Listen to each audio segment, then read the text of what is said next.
حضرات، اب میں بلا کسی تاخیر و تمہید کے انجمن کی اگلی کڑی جناب مولانا محمد شاکر صاحب کو مدعو کرنے جا رہا ہوں۔ موصوف تشریف لائیں اور عظمت صحابہ کے موضوع پر اپنی تقریر کو پیش فرمائیں۔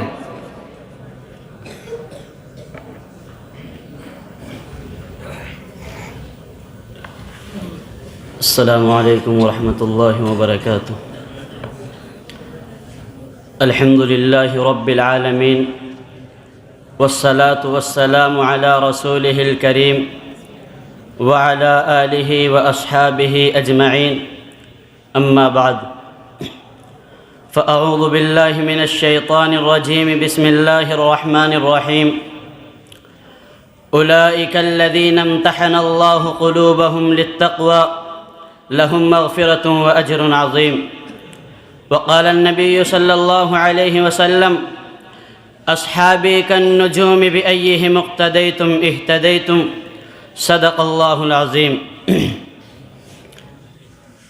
محترم معزز سامعین کرام اور حاضرین انجمن، آج کی اس باوقار انجمن میں ان پاکیزہ نفوس اور مقدس ہستیوں کا تذکرہ کروں گا جن کے بارے میں اللہ تبارک و تعالی ارشاد فرماتا ہے کہ یہ وہ حضرات ہیں جن کے دلوں کو میں نے اپنی محبت اور تقوی کے لیے خاص کر دیا، اور ان کے لیے مغفرت کا اعلان اور اجر عظیم ہے۔ دوستو، صحابہ کی جماعت پاکیزہ جماعت ہے، ان کا دل و دماغ طہارت سے لبریز ہے۔ یہی وجہ ہے کہ اللہ رب العزت نے صحابہ کی مقدس جماعت کو دین کی حفاظت اور اس کی سربلندی کے لیے چنا، جس نے مذہب اسلام کو زندہ کرنے اور پھیلانے میں تن من دھن کی بازی لگا دی۔ اسی بنا پر خود اللہ تبارک و تعالی صحابہ کی مقدس جماعت کی تعریف کرتا ہے۔ خدا کا لاڈلا محبوب ان کو ستاروں کے مانند بتاتا ہے۔ رب کا مقدس کلام قرآن پاک اپنے انداز میں ان کی یوں تعریف بیان کرتا ہے۔ قرآن کہیں انہیں اولئک هم المفلحون کا لقب دیتا ہے، قرآن کہیں انہیں اولئک هم الراشدون کا لقب دیتا ہے، قرآن کہیں انہیں اولئک هم الفائزون کا لقب دیتا ہے، قرآن کہیں انہیں اولئک هم الصادقون کا لقب دیتا ہے، قرآن کہیں انہیں وَكُلًّا وَعَدَ اللَّهُ الْحُسْنَى کی بشارت سناتا ہے۔ اور ایک جگہ میرے نبی نے ارشاد فرمایا: او دنیا والو، اگر تم میں کوئی شخص اتنا سخی ہے، اتنا امیر ہے کہ وہ احد پہاڑ کے برابر سونا چاندی زیورات خرچ کرتا ہے، تو رب کعبہ کی قسم وہ میرے صحابہ کے پاؤں کی دھول کے برابر نہیں ہو سکتا۔ برادران ملت، یہ وہ صحابہ ہیں جنہوں نے حکم خداوندی اور پیغام محمدی صلی اللہ علیہ وسلم کو عام کرنے کے لیے گردنیں کٹائی، عورتوں کو، بیوہ بچوں کو یتیم کیا۔ یہ وہ صحابہ ہیں جن کی نعش کو فرشتوں نے غسل دیا۔ یہ وہ صحابہ ہیں جنہوں نے آتش پرست کو بھگا دیا۔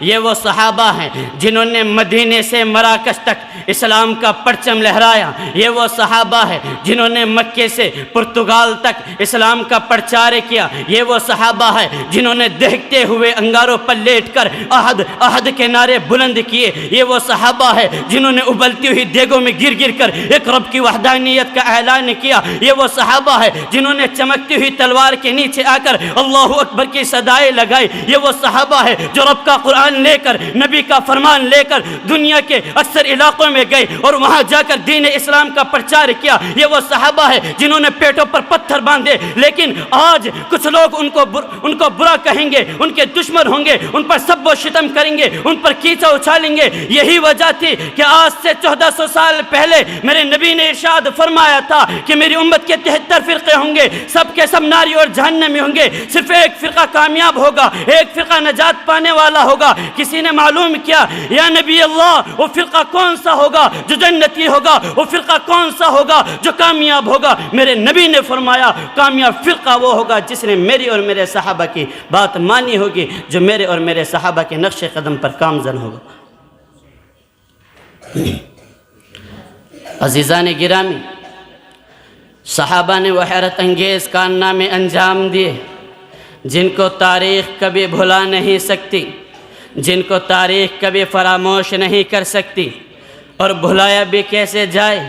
وہ صحابہ دین کے ستون تھے، دین کے داعی تھے، رب کے فرما بردار تھے، نبی کے جانثار تھے، لیکن آج افسوس ہے ان لوگوں پر جو عظمت انبیاء پر ناپاک حملہ کر رہے ہیں۔ کوئی حدیث کا منکر ہے تو کوئی قرآن پاک کی تحریف کا قائل ہے، کوئی ختم نبوت کا منکر ہے تو کوئی صحابہ کرام پر کیچڑ اچھالتا ہے، تو کوئی ابو بکر کی صداقت کو جھٹلا رہا ہے، تو کوئی امیر معاویہ کی شان پر دھبا لگا رہا ہے۔ وہ امیر معاویہ جن کو اسلام میں سب سے پہلے بادشاہت ملی تھی، وہ امیر معاویہ جن کے واسطے میرے نبی نے دعا فرمائی تھی، جن کے بارے میں حسن بصری کا قول ہے، حسن بصری فرماتے ہیں کہ امیر معاویہ کے گھوڑے کے ناک کے اوپر کی دھول عمر بن عبدالعزیز سے 1000 درجے بہتر ہے۔ ہائے میرے اللہ، ان برائی کرنے والوں کے قلم ٹوٹ جاتے، ان کے ہاتھ شل ہو جاتے، ان کی زبانیں گنگ ہو جاتی، ان کے دل پھٹ جاتے، کاش وہ تباہ اور برباد ہو جاتے۔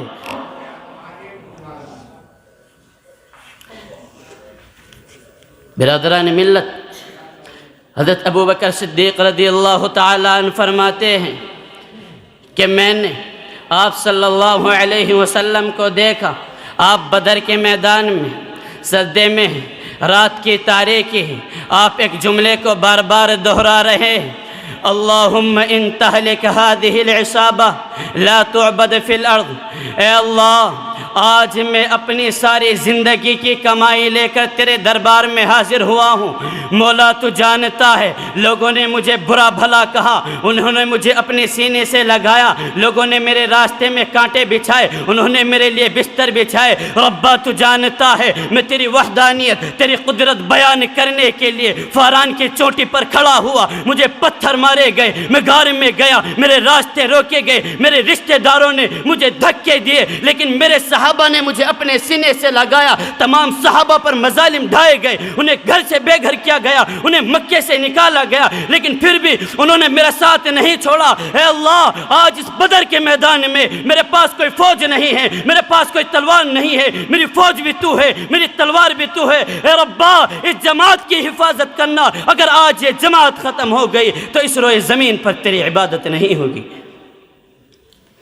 اللہ تعالیٰ نے آپ صلی اللہ علیہ وسلم کی دعا قبول فرمائی اور آپ کے لیے آسمان سے ملائکہ بھیجے، آپ کو اور آپ کے صحابہ کو کم تعداد ہونے کے باوجود ایک شاندار فتح نصیب فرمائی اور ہمیشہ کے لیے سر بلند کر دیا۔